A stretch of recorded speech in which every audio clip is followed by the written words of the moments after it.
যে সমাজে ন্যায়, ইনসাফ ও কোরআনিক ব্যবস্থা না থাকবে, আল্লাহ তাআলা সে সমাজে জালিম শাসক নিযুক্ত করে দিবেন। ফলে তাদের মাঝে মারামারি ও হানাহানির অস্থিরতার পরিবেশ তৈরি হবে। সমাজের শান্তি ও নিরাপত্তার পরিবেশ চরমভাবে ব্যাহত হবে।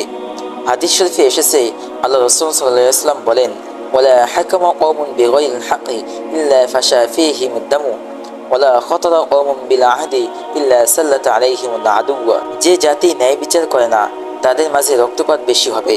আর যে জাতি চুক্তির খেলাফ করবে, আল্লাহ তাদের উপর দুশমন জালেম শাসক চাপিয়ে দেন।